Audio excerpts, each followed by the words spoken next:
una cosa que es sumamente clave y determinante. A Dios no le impresiona nuestro problema, a Dios le impresiona nuestro corazón. A Dios no le impresiona la magnitud de una necesidad, a Dios le impresiona nuestra fe. Y es sin fe es imposible agradar a Dios. Antes de seguir volando al infinito, para aquellos que todavía no vuelven, yo todavía no vuelvo, yo todavía ando por allá muy lejos. No hay imposible para Dios. Déjame empezar con algo que hace un momento venía a mi mente, algo que he compartido en muchas ocasiones.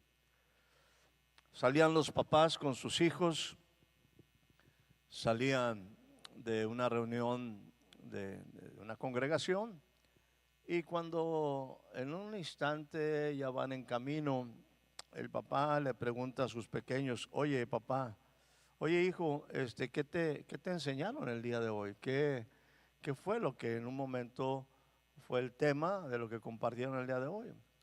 Y dije: no papá, me platicaron, ahorita en base al canto, me platicaron que un día venía Moisés saliendo con el pueblo, ¿verdad? Y llega en un instante a la orilla del desierto, a la orilla, perdóneme, del mar, y entonces pues venían los enemigos detrás y delante pues estaba el mar, y entonces pues estaban en un serio problema, tenían una situación muy, muy difícil porque estaba el mar delante y estaba el enemigo detrás.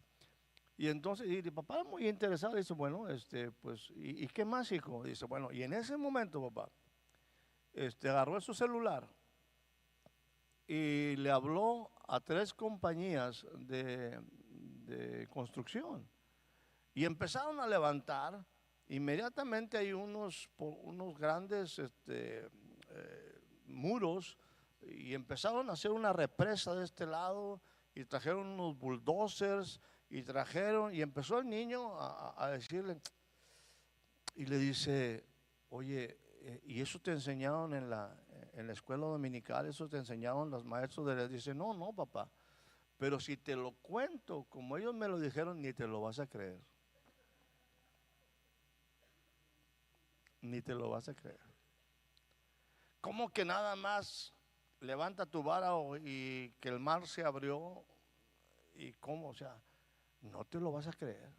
Tiene que tener algo más lógico. Entonces, para mí es que hicieron presas, hicieron ahí cosas y pavimentaron y secaron, porque si te lo cuento como me lo dice la Biblia o como lo dijeron ellos, ni te lo vas a creer. Hablando un poquito de las cosas que no te las vas a creer.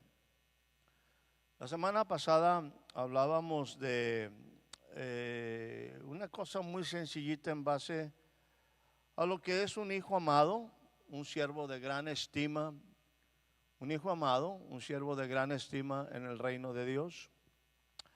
Y una persona en estas características, o vamos a decir, una persona que es de alta estima en el reino de Dios, es una persona que tiene, número 1, un pasado arreglado. Número 2, tiene una identidad definida. Número 3, tiene un enfoque, un propósito de vida. Y número 4, tiene un plan para realizarlo. O sea, Dios arregla nuestro pasado para que podamos estar libres en nuestra mente y poder enfrentar una vida diferente. Por eso Dios arregla nuestro pasado. Entonces, una persona de alta estima, una persona, un siervo, una persona que simple y sencillamente es útil en el reino de Dios, es alguien que sabe que su pasado ha sido arreglado, tiene una nueva identidad, tiene un enfoque claro hacia dónde va, eso se llama propósito, y tiene un plan definido de vida para implementarlo. Por eso Dios arregla nuestro pasado. Hay un momento donde, no se preocupe usted, vamos a ir un poquito más lentos. Yo sí quisiera que en un momento usted y yo tuviéramos, porque es complicado, así como a ese niño le era difícil entender que solamente por una palabra, con una vara, se abrió un mar rojo. ¿Qué tanto usted y yo comprendemos? ¿O qué tanto usted y yo necesitaríamos hacer un viaje al pasado y ver a Jesús en la cruz del Calvario? No en una película, no en una película. Que usted y yo pudiéramos realmente viajar a ese pasado hace 2025 años, más o menos, y tener la oportunidad de ver lo que hizo el tesoro del cielo para arreglar nuestro pasado. Usted y yo lo creemos por fe. Usted y yo lo aceptamos por fe. Pero yo digo que algunas veces nuestra fe necesita un empujón de realidades. Nuestra fe tiene que tener sustentos. Nuestra fe tiene que tener bases. Nuestra vida tiene que ser cambiada definitivamente y estar preparada para poder en un momento construir un futuro diferente. Así es que a la velocidad de la luz, ojalá usted y yo pudiéramos irnos 2000 al año cero de esta humanidad. Porque hubo un hombre que separó los años, los siglos. Hubo un hombre que en su sencillez, en su simpleza, aquel hombre que preparaba el camino, llamado Juan el Bautista, un familiar de él, decía: yo inclinado no soy digno en un momento. Ahí quítele un poquito, 30 años ya, y estamos hablando hace 2000 años. Dice: yo no soy digno de desatar las sandalias, las correas de sus sandalias. No soy digno de ello. Ante su grandeza. Decían los discípulos: habiendo visto con nuestros propios ojos su majestad. Conocer a Jesús. Conocer a Jesús es algo que sería maravilloso, que usted estuviera seguro y que entendiéramos, que tuviéramos la comprensión de lo que Él pagó. Hablábamos de riquezas hace un momento, ahí al momento de las ofrendas se nos habla de riquezas. Acuérdese una cosa: bienes materiales, oro, plata, es lo que usted posee. Riquezas es lo que usted es.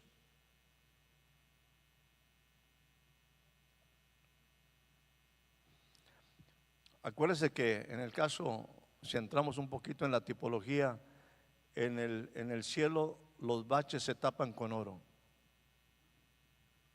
porque las calles son de oro. Entonces para taparla se requiere oro. El oro no es el metal más valioso, el único metal más valioso del mundo, es simplemente lo más práctico dentro de otras cosas que son más valiosas o que pueden ser similarmente o igualmente valiosas. Pero ojalá y usted y yo pudiéramos viajar a ese pasado y entender el precio que fue pagado por usted y por mí, para que hoy podamos estar aquí sentados, agradecidos, porque nuestro pasado, en el pasado, fue arreglado.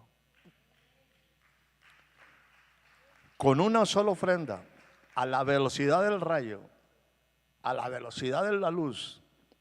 Es más, así va a venir Jesús también. Dice la Biblia que como el rayo que sale, el relámpago que sale del oriente al occidente, así será la venida del Hijo del Hombre. ¿A qué velocidad? Velocidad luz. Velocidad luz. ¿Cómo se presentó el Señor ante el Padre? Con sangre fresca a la velocidad de la luz, y traspasó los cielos de los cielos para estar delante de aquel que es toda majestad. ¿A qué velocidad?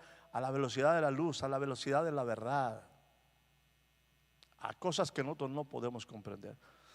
Por eso mi oración en cierta manera implica el que podamos tener algo que se llama revelación y poder comprender lo que sucedió en esa cruz del Calvario. Le aseguro que si tuviéramos un entendimiento acerca de ese precioso evento, que no es mito, que no es algo simplemente abstracto, que no es nada abstracto, sino que es una realidad, le aseguro que nuestra vida cambiaría. A estas personas se les llaman iluminadas. Usted por ahí ha escuchado en algunos sentidos, aquellos que les gusta meterse un poco también en ciencia ficción o historia por ahí, habla de los Illuminatis. Bueno, la gente debe tener una iluminación, según lo que me dice, por ejemplo, vamos a Hebreos capítulo número 6, versículo 4. Vamos a bajarnos ya de la velocidad de la luz y vamos a irnos a una velocidad más lenta. Acuérdese lo siguiente, de tanto ponemos la cita. Recuerdes que una persona, un siervo, un hijo de Dios, un amado que es de alta estima, tiene un pasado arreglado, tiene una identidad definida, tiene un enfoque claro en cuanto a su propósito y tiene un proyecto de vida, un plan establecido.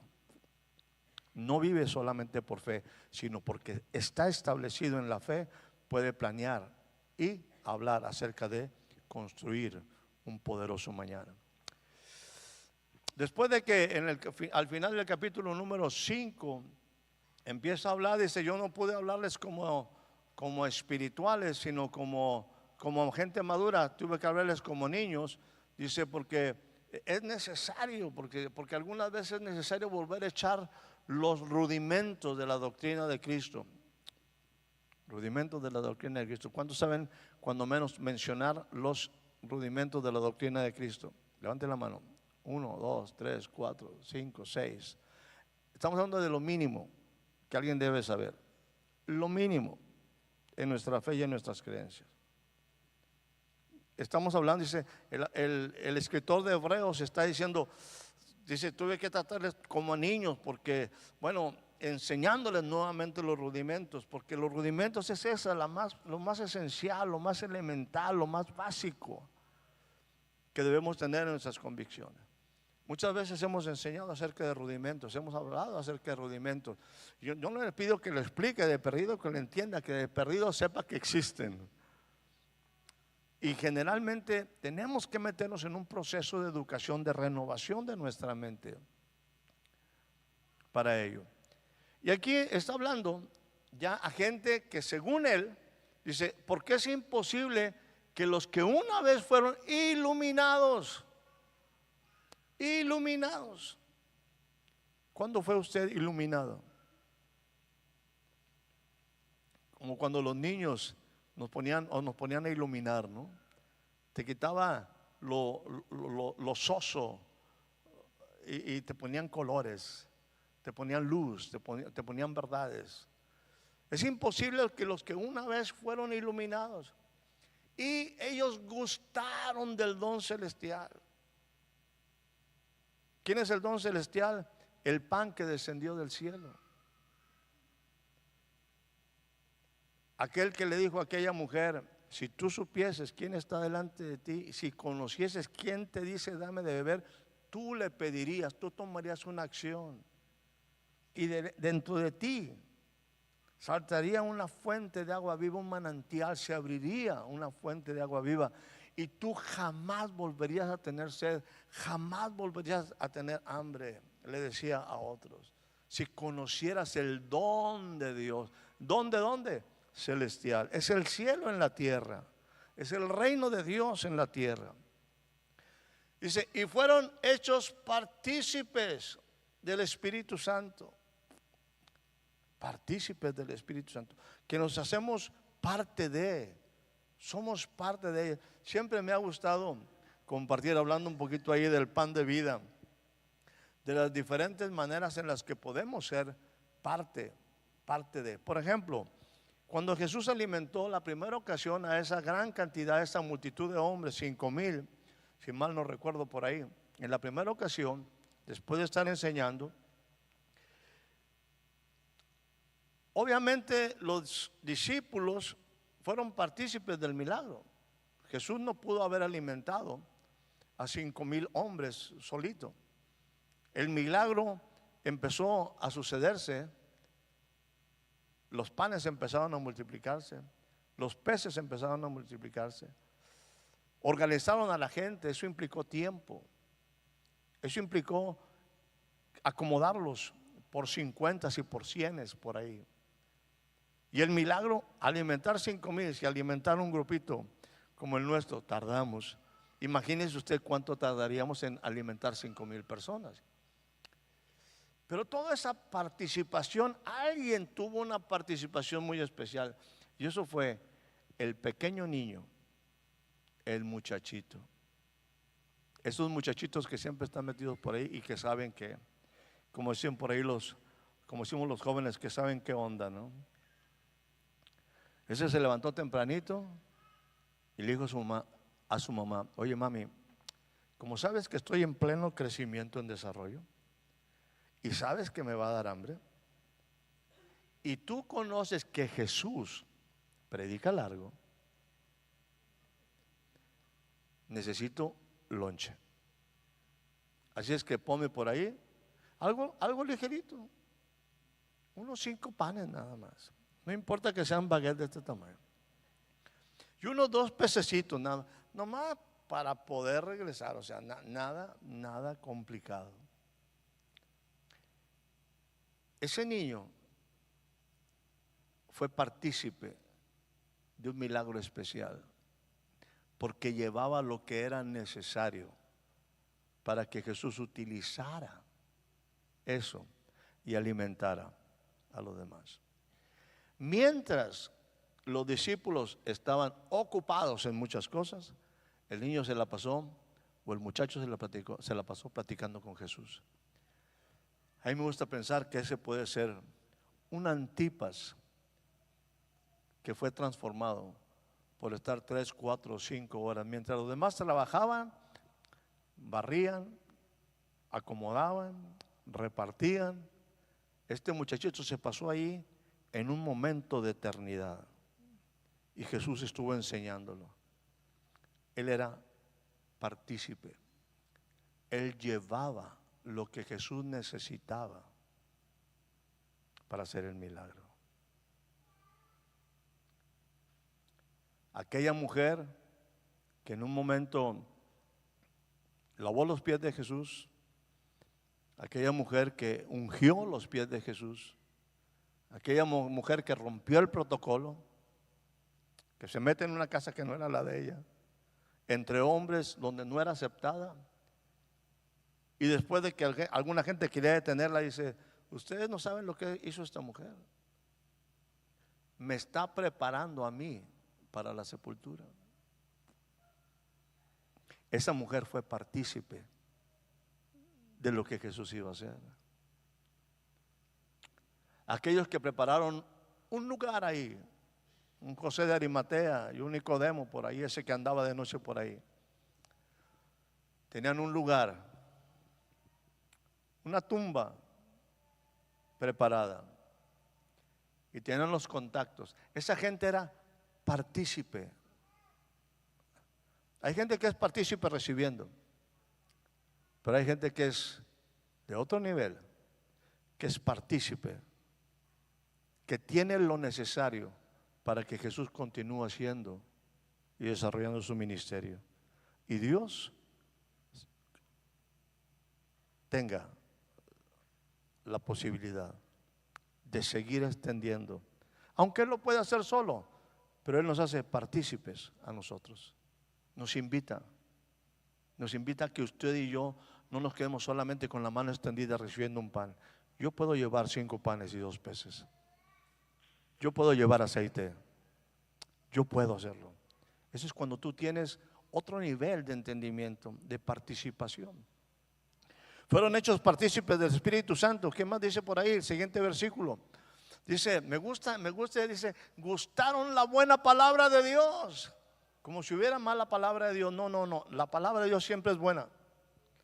El asunto es que esté en el tiempo preciso, en el momento preciso, para resolver una problemática específica.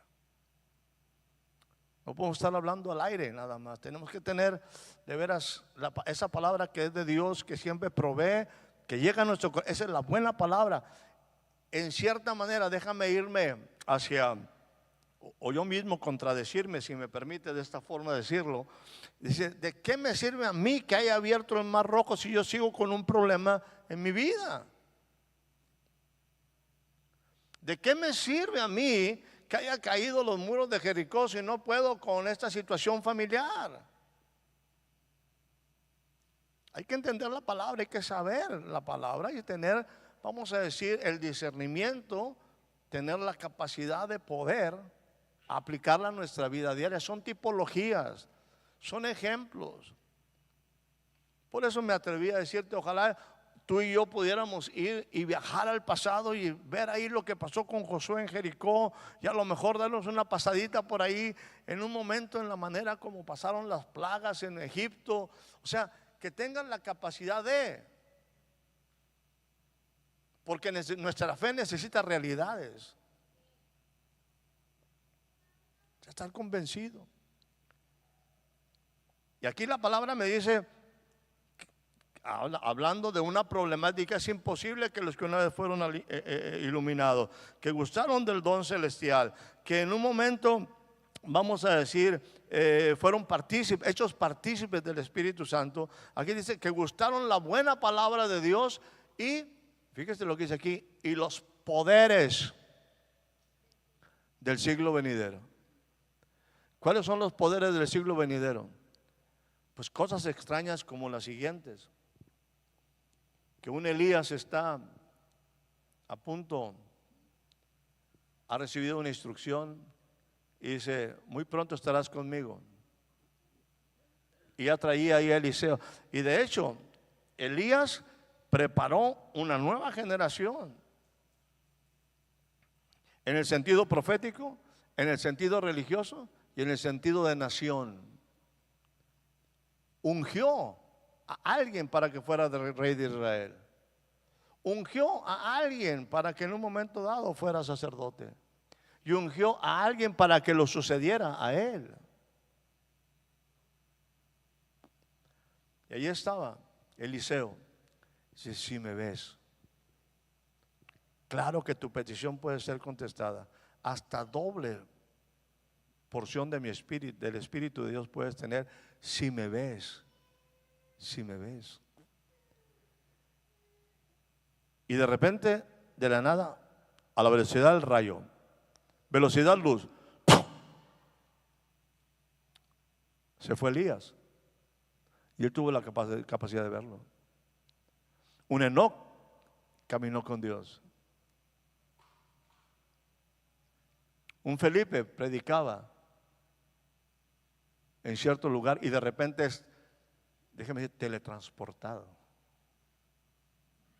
Y se encuentra fuera del avivamiento para estar platicando con una persona para cambiar una nación.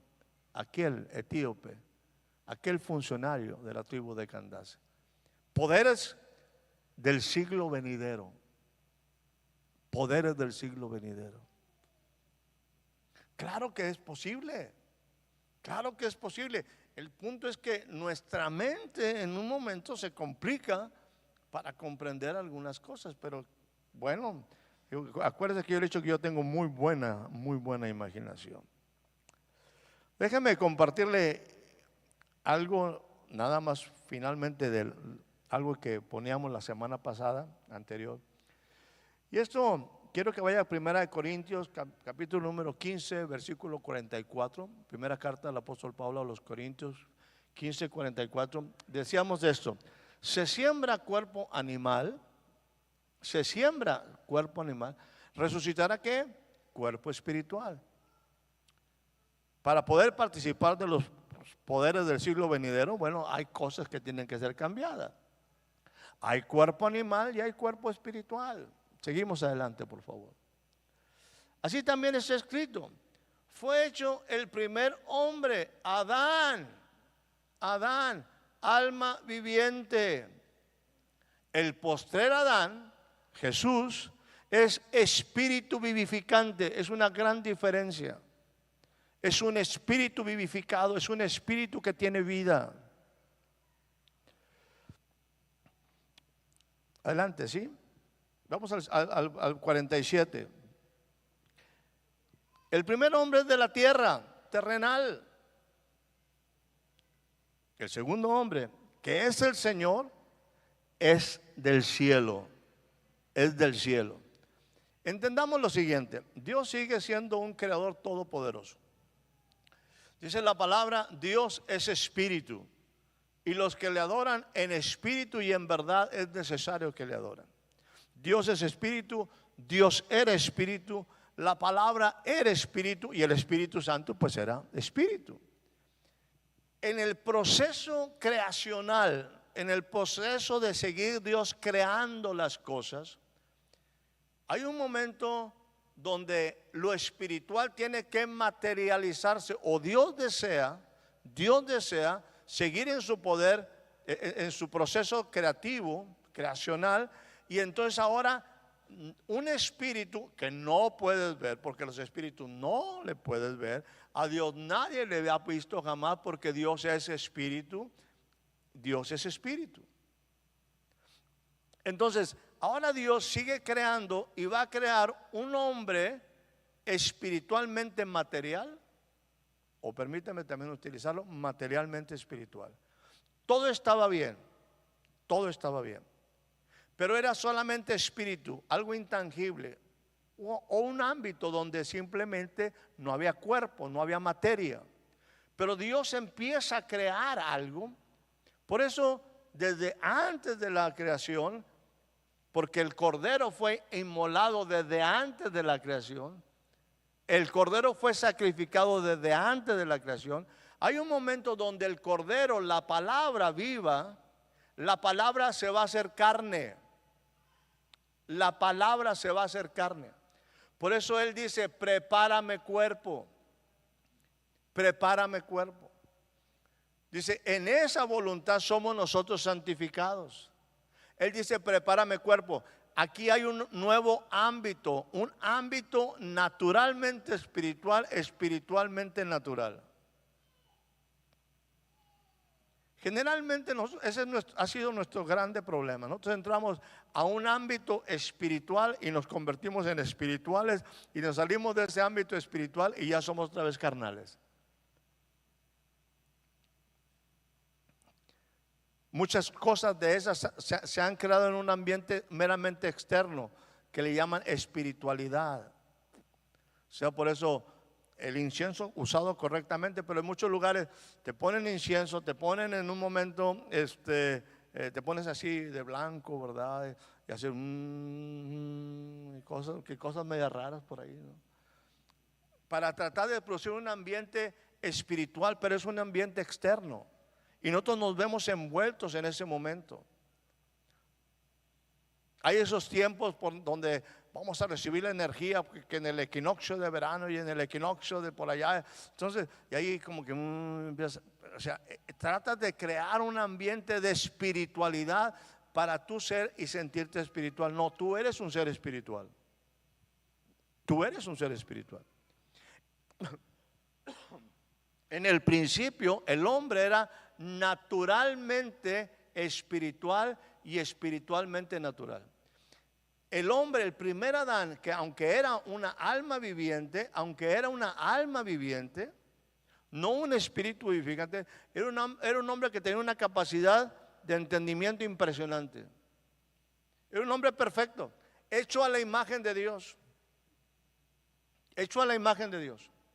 Imagen y semejanza de Dios. Y la pregunta, si era como Dios,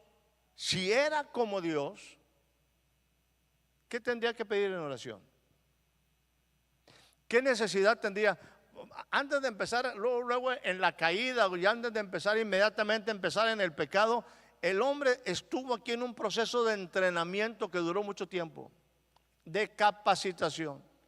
Así como ese muchacho, estuvo el hombre con Dios. Dice que Dios se paseaba a la luz del día en medio del huerto. Se oía la voz de Dios a las 12 del día. No había iglesia, no había Biblia, no había grupo de alabanza. ¿Y cómo estaba Dios? No, es que tiene que haber todo eso, si no, no está Dios. No, no, espérame.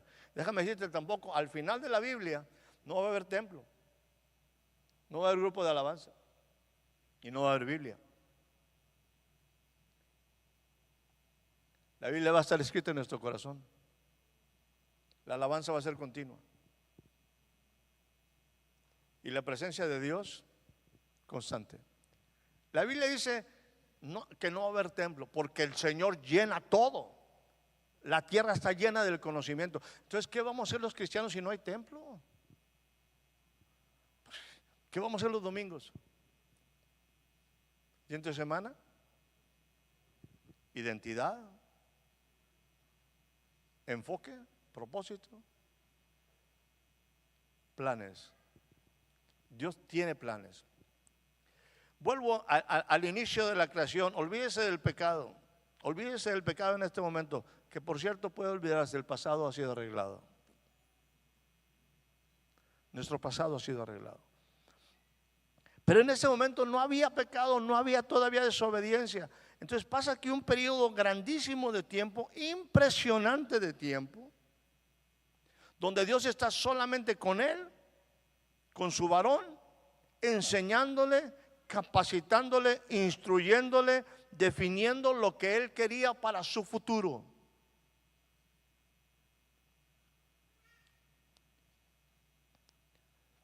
Acuérdese de este principio. Disciplina sin enseñanza es abuso. O sea, corrección a un niño, a una persona sin enseñarlo es abuso.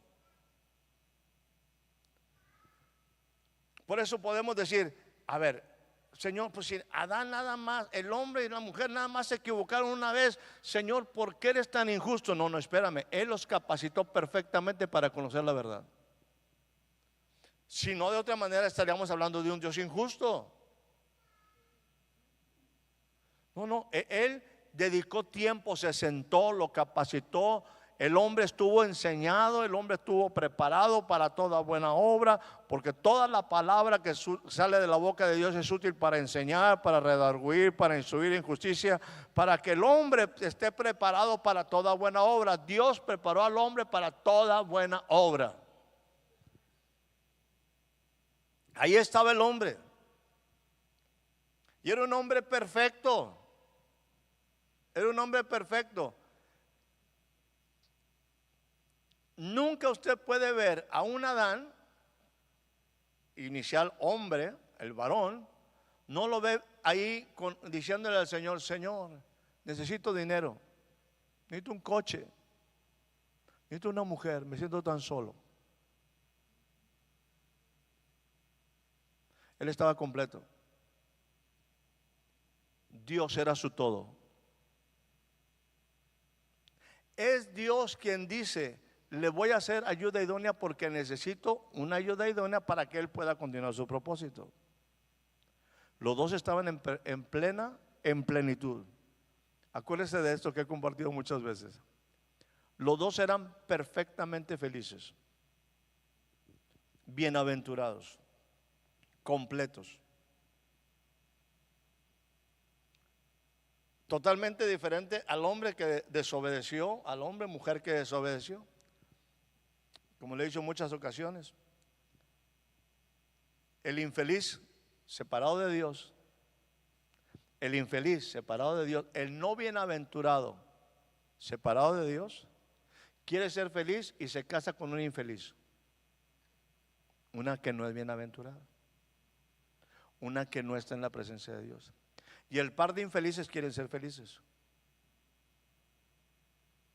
Imposible.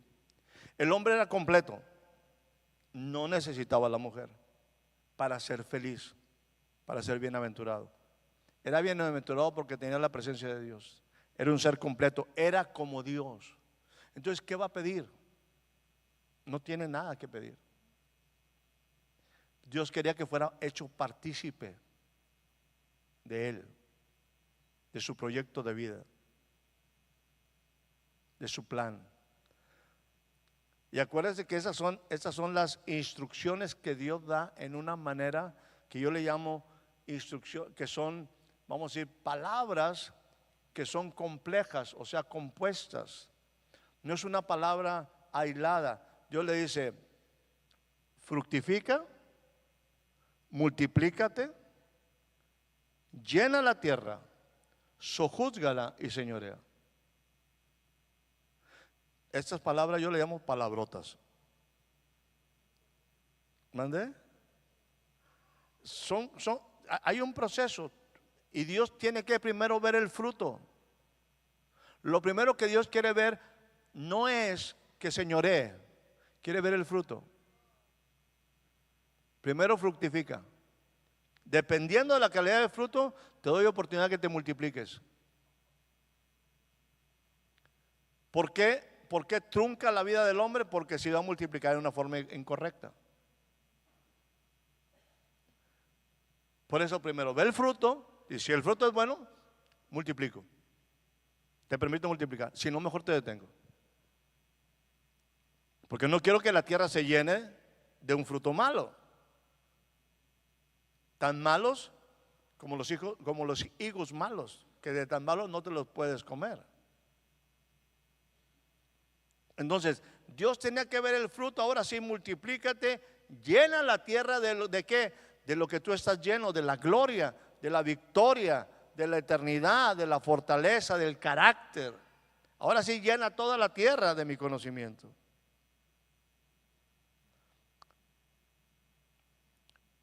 En eso de palabrotas que algunas veces lo uso en una forma así irónica, ¿verdad? Imagínense que ustedes, Noé, llega aquí y dice Dios, nomás tengo una pequeña palabra para ti, construyeme un arca. Con esa palabra, Noé se echó 90 años. Nosotros estamos en algunas ocasiones siempre buscando una palabrita para llenar el día. Otra vez, no hay un pasado arreglado. No hay una identidad, no hay un proyecto de vida y no hay planes. Ahí vengo por una palabrita. No, Dios tiene planes magníficos, impresionantes y nos hace partícipes a ti y a mí de cosas grandes.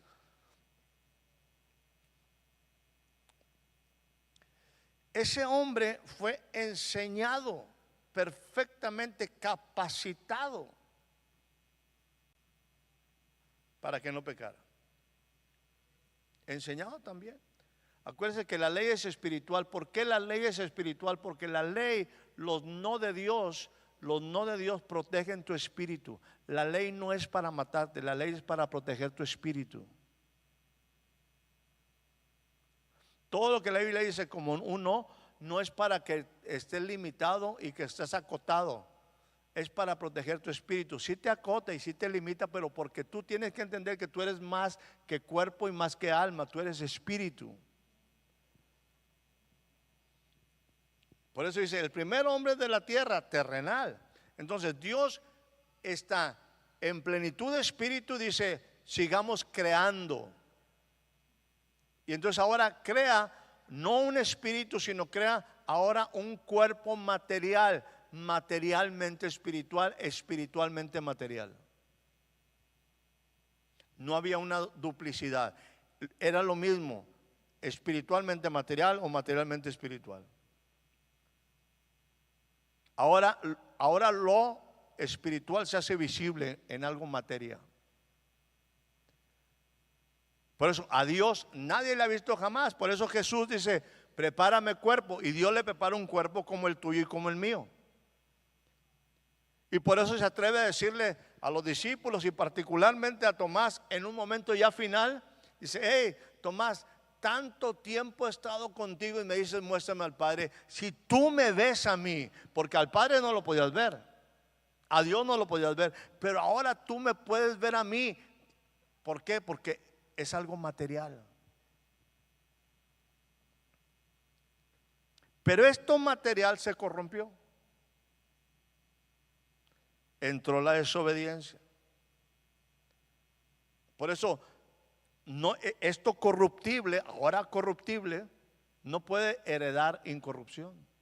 Tiene que haber ahora otro cambio. Por eso Dios envía a Jesús, porque el segundo hombre es del cielo. Ahora Dios sigue creando. ¿Y qué va a crear ahora? Pues un ser nuevo en espíritu, alma y cuerpo. Déjenme ponerlo de esta manera: en espíritu, alma y cuerpo, que ahora es nuevamente espiritual, pero sin corrupción. Por eso dice la Biblia, y vamos ya voy a terminar la introducción, ¿ok? Al versículo 49. Dice, y así como hemos traído la imagen del terrenal, traeremos también, ¿qué? La imagen del celestial. Ahora vamos a traer, por eso vamos a ser transformados a la imagen de Jesús. A la imagen de Jesús. Eso es para lo cual es la enseñanza, a fin de que todos nosotros en un momento seamos capacitados, preparados, perfeccionados. Por eso Él mismo constituyó a unos apóstoles, profetas, evangelistas, pastores y maestros, a fin de perfeccionar a los santos para la edificación de un cuerpo diferente, para la edificación del cuerpo de Cristo, hasta que todos lleguemos a la imagen de Jesús. Que podamos tener la imagen del celestial. Pero no solamente la imagen, según lo que me dice la palabra, y aquí versículo 49. Así también los celestiales, por favor. Perdóname. El versículo. Perdón.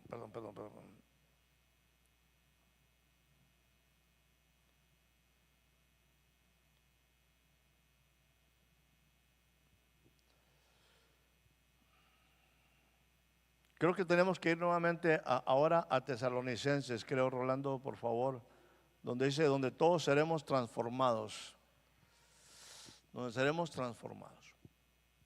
Tiene que haber una transformación para poder, recuérdense que estábamos utilizando ahí lo que se conoce como el rapto, ¿verdad? Dice, y a la final trompeta, porque sonará la trompeta. Dice, y los muertos en Cristo resucitarán primero. He aquí os digo un misterio, no todos dormiremos. No todos dormiremos, pero todos seremos ¿qué? Transformados. Tenemos que ser transformados.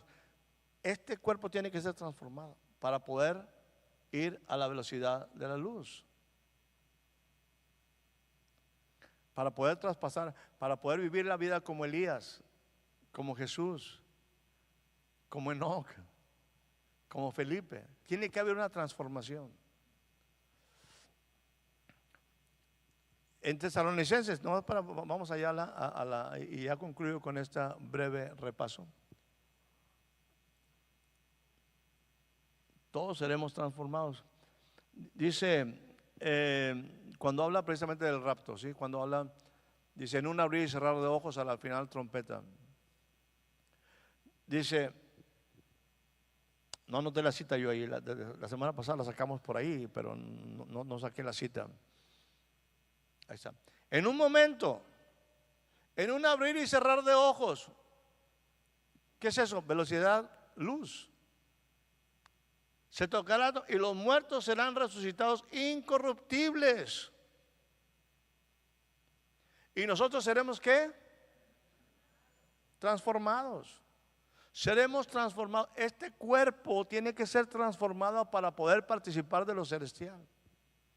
Pero es algo que estará, vamos a decir, es una cuestión escatológica en cierto tiempo hacia el futuro. Es algo que va a acontecer, lo crea o no lo crea.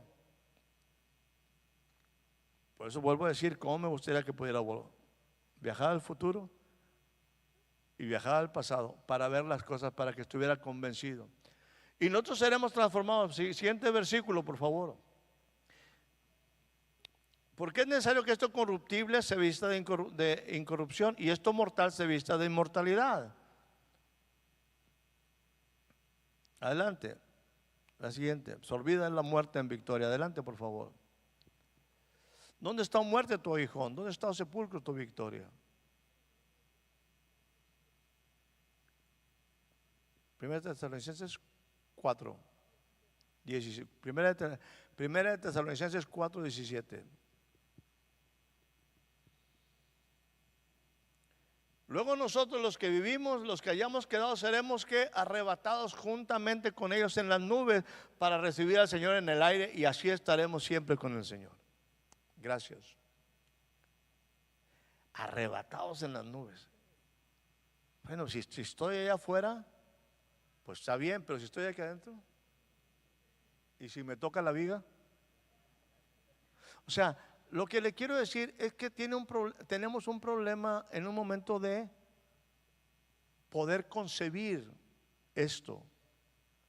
Por eso nos pasa como el niño, mira, pues si te lo platico como dice la Biblia no me lo vas a creer. Tienen que entender, se van a romper las reglas. Para que esto se cumpla se van a romper las reglas.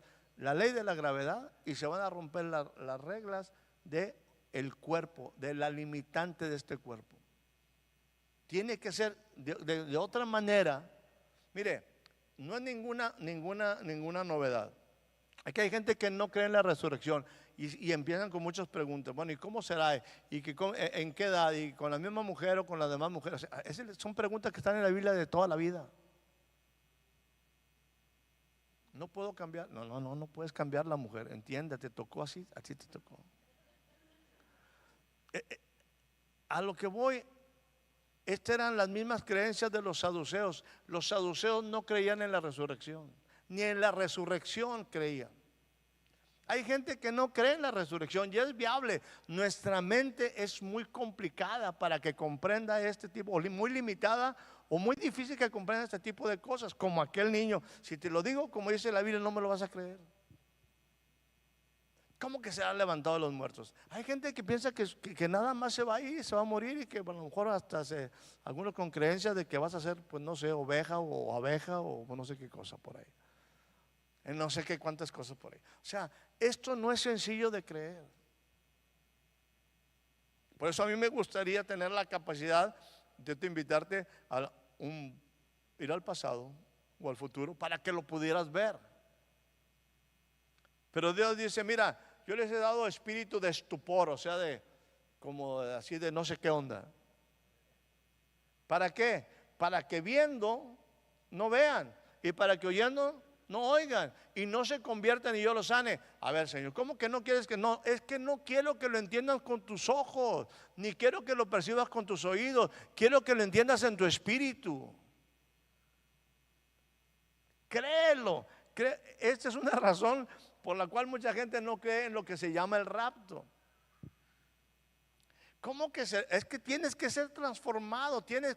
Van a ser afectadas las leyes de la gravedad, va a ser afectada las leyes de la materia, va a ser una cuestión molecular totalmente diferente. Pero si no creemos ni siquiera las cosas sencillas, pues menos estas que son un poquito más complicadas. La enseñanza de hoy, déjenme ya después de tanta introducción. Acuérdense que las introducciones son largas, pero los mensajes son cortos. Le puse algo así, que generalmente no le pongo un título. ¿Qué debe ser transformado? Entre tanto, somos transformados. En la manera como quieras verlo. ¿Qué debe ser transformado?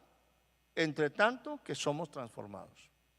Entre tanto esto sucede, en el tiempo que suceda, en el tiempo que Dios ha puesto en una sola potestad. ¿Qué debe ser transformado?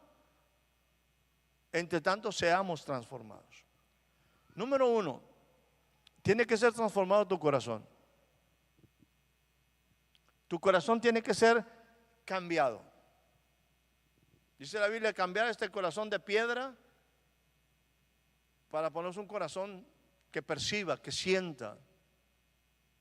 No son malos los sentidos. La Biblia dice que nosotros debemos, dice, la palabra sólida es para aquellos que han alcanzado madurez, para aquellos que por los sentidos, o aquellos que tienen ejercitados los sentidos en el discernimiento del bien y del mal. Siempre me acordaré de Filemón, mi tortuga que partió al cielo de las tortugas. Filemón tenía un discernimiento impresionante. Filemón, ¿cuántos conocieron a Filemón? ¿Tú conociste a Luis? ¿Tú conociste a Filemón? A Filemón, mi tortuga, ¿tú lo conociste? Vivió con unos 35 años, más que Josué. No, sí, vivió un montón de años. Pero a Filemón tú le ponías aquí, le ponías al buen Filemón lechuga y le ponías simplemente repollo y nada más le hacía así, mira. Así como te lo digo, así. Y se comía solo la lechuga y el repollo no. Discernimiento. Capacidad de decidir. Nosotros estamos topándonos en una pared, topados en una pared. ¿Qué me querrá decir el Señor? Pues que no pases, que no es por ahí. Dice, ejercitados los sentidos. Mira, hay cosas que si no lo percibes con tus oídos, hay cosas que dicen, esto me huele mal, ¿sí o no? Hay cosas que huelen mal. Hay cosas que huelen mal. Dios nos dio los sentidos como parte del discernimiento. Y lo que estoy diciéndote es bíblico. Dice, la palabra de Dios se prueba como el gusto prueba el alimento. No inmediatamente que tú percibes cierto olorcito en la comida o cierto sabor, dices, no. En el sentido espiritual es lo mismo. Tus sentidos, mis sentidos, Dios los puso para que nosotros seamos capaces de discernir, de no meternos en problemas. Este corazón que es engañoso, también está alimentado por los sentidos. Cuando yo pienso, siento, y cuando yo siento, pienso. Este corazón tiene que ser transformado en algo que tenga nobleza, es más, que tenga ganas de ser grande. Y que en un momento entienda algo que es sumamente importante, que es el cielo el que gobierna. Eso tiene que estar en el corazón. No gobiernan los hombres, Dios gobierna. No me quiero meter en los tiempos ahí de Nabucodonosor, pero luego lo haremos más adelantito ahí. Vuelvo a decir, tu corazón tiene que tener nobleza. Dice la palabra que cierto pueblo era un pueblo noble porque tenía ganas de aprender la palabra. Eran más nobles que otros lugares porque tenían hambre de la palabra. Si quieres ser transformado, olvídate. Si no me crees en la cuestión de la transformación del cuerpo, entremos en un tiempo donde nosotros ahora podemos ser transformados, y lo primero que tiene que ser transformado es nuestro corazón, nuestras almas, nuestros sentidos. Número 2, tiene que ser cambiado en ese sentido. Cuando estás abriendo tu corazón, cuando tu corazón cambia, tu pensamiento va a cambiar. Tú tienes que transformar tu pensamiento. Tú tienes que traer a tus pensamientos nuevas creencias. Tus pensamientos, mis pensamientos tienen que ser transformados. Yo sé que es complicado, insisto, creer, y permítame repetir, que tu cuerpo va a ser transformado y que vas a romper leyes de gravedad y materia. Yo sé que eso es complicado, pero entre tanto tu vida está en esta tierra, entre tanto lo que pase que no crees, pero si lo crees va a suceder. Tus pensamientos tienen que ser cambiados. Si tus pensamientos, esta es nueva información. Esta nueva información va a producir nuevas creencias. nuevas creencias, de que tienes una identidad, de que eres un hijo de Dios amado, de que tu pasado ha sido arreglado. Eso tiene que estar alimentando un nuevo corazón, con nuevas leyes, con nuevos principios. Cuando tú cambias tus creencias, cuando tú cambias tus pensamientos y las haces convicciones, la creencia tiene que transformarse en convicción. Cuando tus convicciones son cambiadas, déjame decirte, tu expectativa va a cambiar. Pues yo creía que con los de Guadalupe no ibas a hacer nada, Señor. Yo creía que no servían para nada los de Monterrey. No, espérame. De repente me doy cuenta que soy parte del cielo, y que soy linaje real, y que soy real sacerdocio, que soy pueblo escogido. Entonces, cuando yo cambio mi creencia, mi expectativa cambia. Lo que yo espero cambia. Cambio mi pensamiento, cambia mi creencia se transforma en convicción, certeza. Mi expectativa va a cambiar. ¿Cómo que Dios me da el poder para hacer las riquezas? ¿Sí? ¿Cómo que Dios me da el poder? Sí, Dios no quiere que su pueblo en un momento viva desamparado. No quiere que sus hijos anden mendigando pan. Quiere que en un momento entienda el hombre para qué son las riquezas. ¿Por qué Dios me ha dado lo que me ha dado? Y cuando tú cambias, otra vez, cambias tu creencia, lo haces convicción, y ahora cambiaste tu manera de pensar, tu expectativa de vida es diferente. Si tu expectativa es diferente, debería de ser transformada tu actitud.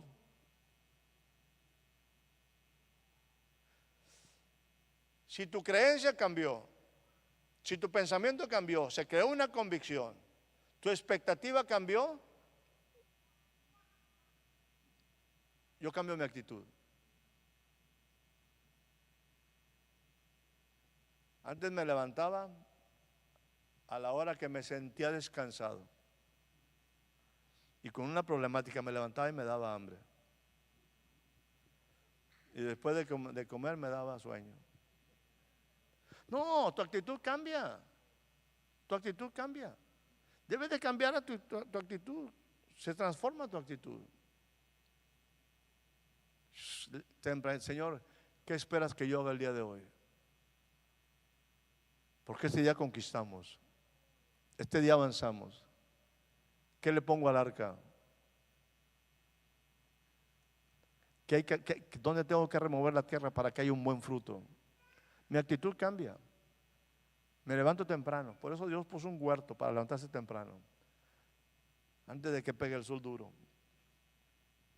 En esa actitud va siendo formado algo que se llama carácter.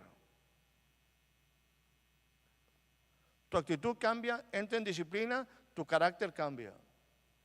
Si te identifica por cómo tú eres. Alguien dijo lo siguiente, y yo lo he tomado como personal: nunca pierdas tiempo observando, o más que eso, escuchando lo que la gente dice. Observa su comportamiento, ese nunca miente.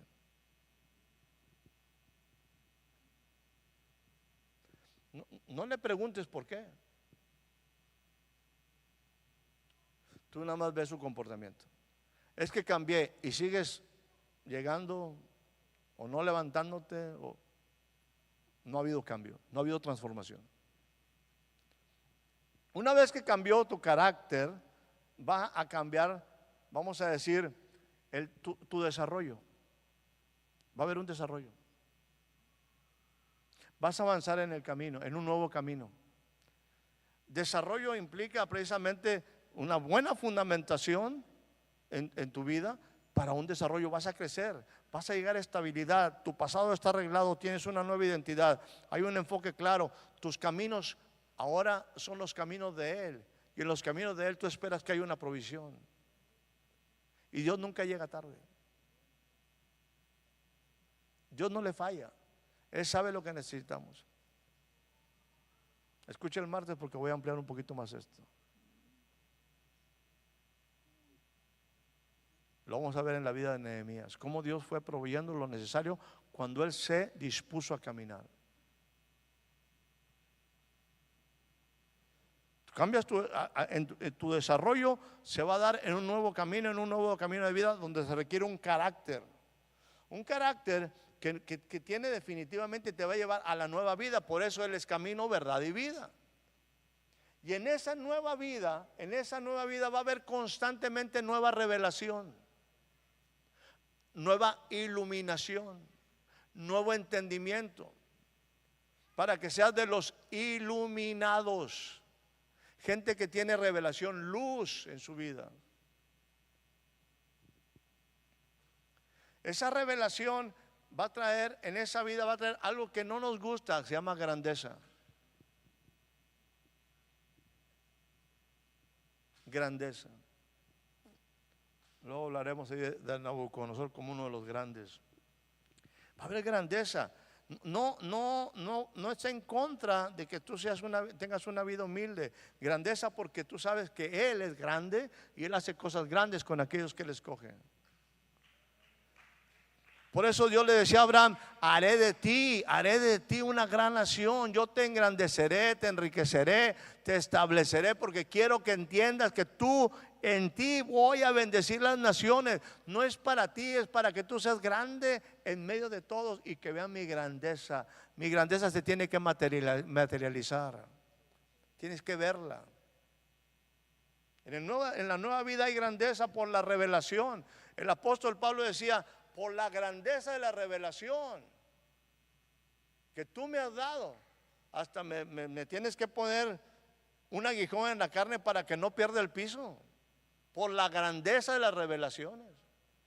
Y para que por la grandeza de las revelaciones no me ensoberbezca, tú me has dado un aguijón, porque la revelación engrandece, porque la revelación te hace ver las cosas en otra expectativa. Tiene que haber revelación. No vas a ir al futuro, no vas a ir al pasado. Tiene que haber revelación, iluminación en tu mente que afecta tu corazón, que afecta tu caminar, que afecta tu actitud, que afecta tus caminos, que afecta tu vida, que afecta todo. Es una transformación plena, esa es la revelación. Eso implica tu manera de hablar. Cambia tu manera de hablar. Por eso cantamos con fe, son himnos, son cánticos, salmos espirituales, porque es tu hablar, es tu cantar, es tu caminar en la vida. Pero ay, la mujer que me tocó, ay, el marido que me tocó, ay, qué calor, ay, qué frío, ay, puro ay, porque no hay revelación, porque no hay revelación. Nuestra manera de hablar es todo lo amable, todo lo justo, todo lo que es de buen hombre, todo lo que es digno de alabanza. Eso es lo que aprendió aquel hombre en la presencia del gran yo soy. A que su hablar sea positivo, a que su hablar sea realmente en una revelación de lo que Dios le está diciendo. Hablando tus palabras, Señor, no las entiendo, pero sé que tú eres grande, que tus palabras son poderosas y que hay poder en ti, entonces hay poder en mí. Me da el poder para hacer las cosas. El hablar es un producto del conocimiento en integridad. Lo que pienso es lo que hablo, es lo que yo hago. Lo que yo hago es lo que yo digo y lo que yo pienso. Es mi pensamiento, es mi expectativa, es mi convicción. Y el discernimiento, la importancia del juicio justo, de las buenas decisiones. En toda decisión, un juicio justo. Y todo esto, un entendimiento constante para, independientemente de cómo estén las cosas, porque habrá enemigos y habrá adversidades, nunca debemos de dejar de dar gracias a Dios en todo, porque esa es la voluntad de nuestro Dios para con nosotros en Cristo Jesús, que aprendamos a dar gracias a Dios en todo. No porque nos está yendo mal, es porque nos está yendo rete bien. Aunque algunas veces nos va rete mal. Pero voy en un proceso, voy aprendiendo. Ahora dicen, Bueno, ¿de dónde saca usted todo eso? Bueno, pues muy sencillo, de la palabra de Dios, y con esto concluyo. Solamente voy a leerlo, ¿sí? Vamos, 1 Corintios capítulo número 2, versículo 6, y con esto concluimos. Todo esto usted lo puede sacar mejor. Sin embargo, hoy estamos hablando sabiduría entre los que han alcanzado madurez.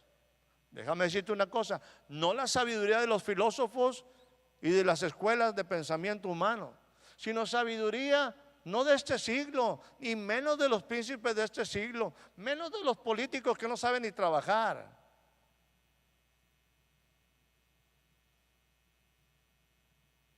Una sabiduría que perece, adelante por favor. Sino hablamos sabiduría de Dios en misterio, esas cosas extrañas que son misteriosas. La sabiduría oculta, la cual Dios predestinó antes de los siglos, antes de los 26,000 años luz, para nuestra gloria. Esta es sabiduría para nuestra gloria. Adelante, por favor. La que ninguno de los príncipes de este siglo, ninguno de los entendidos, ninguno de los filósofos, ninguno de los maestros de escuelas de pensamiento lo entendió. Ninguno de los demonios ni de las potestades de las tinieblas. Porque si lo hubieran conocido, nunca hubieran crucificado al Señor de gloria. No sabían lo que iba a pasar. Que el Señor iba a resucitar, que el Señor iba a presentar su sangre bien calientita, bien fresquecita en la misma presencia de Dios. No lo entendían. No sabían que con eso nos iba a liberar hasta este cuerpo. No sabía que nos iban a liberar de todas las cadenas, iban a arreglar nuestro pasado, si no nunca lo hubieran crucificado. Estamos hablando de cosas diferentes. Hablamos sabiduría de lo alto, en misterio, sabiduría oculta. Ninguna persona lo conoce, esto solamente lo conoce Dios. Adelante, por favor. Antes bien, como está escrito, cosas que ojo no vio, ni oído yo, ni siquiera han subido al corazón de los hombres, son aquellas que Dios ha preparado para aquellos que le aman, para aquellos que lo tienen en alta prioridad, para aquellos que lo tienen, que estén en gratitud delante de Él, para aquellos que saben estar delante de su presencia, para aquellos que conocen a un Dios todopoderoso. Son las cosas que Dios ha preparado para los que le aman. Él lo ha preparado, son de los caminos que ha preparado de antemano para que yo andemos en ellos. Adelante, por favor. Mire lo que dice. Pero Dios nos la iluminó, trajo iluminación, nos la reveló a nosotros por el Espíritu, no por mi entendimiento. Yo sé que no me cree que podemos volver al pasado y que volver al futuro. Olvídese, estoy hablando del Espíritu. Nos la revela por el Espíritu, porque el Espíritu todo lo escudriña, aún lo profundo de Dios. Adelante. ¿Por quién los hombres saben las cosas del hombre? Porque ¿quién de los hombres sabe las cosas del hombre? Sino el Espíritu del hombre que está en él. ¿Y quién? También en un momento tampoco nadie conoció las cosas de Dios, sino el Espíritu de Dios. Pero el Espíritu de Dios nos ha sido dado. Adelante, por favor. Y nosotros no hemos recibido el espíritu del mundo, hemos recibido el Espíritu de Dios que proviene de Dios, para que sepamos lo que Dios nos ha concedido. Para que sepamos, no para que ignoremos. La revelación trae conocimiento para que sepas, para que lo sepas, para que lo entiendas. La revelación trae conocimiento para que sepas lo que nos ha concedido. Siguiente versículo, por favor. Por lo cual también que lo que sabemos hablamos, no con palabras enseñadas por sabiduría humana, sino como las enseña el Espíritu, acomodando lo espiritual a lo espiritual. Adelante.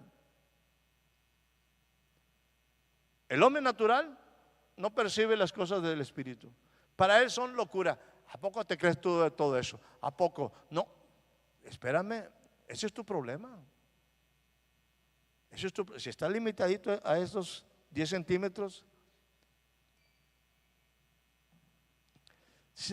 porque para él son locura y no las puede entender, porque esto tiene que discernirse espiritualmente. Discernirse espiritualmente. Adelante. En cambio, el hombre espiritual, entre tanto es transformado, juzga todas las cosas, discierne todas las cosas y Él no es juzgado por nadie. Conclusión. Para ser transformado, entre tanto somos transformados, lo creas o no lo creas, tienes que transformar muchas cosas. Y el hombre espiritual, en resumidas cuentas, es alguien que tiene revelación. Conforme la revelación, obviamente tiene nuevo conocimiento, nuevos pensamientos. Entre tanto tiene nuevos pensamientos, conforme esos pensamientos hablan.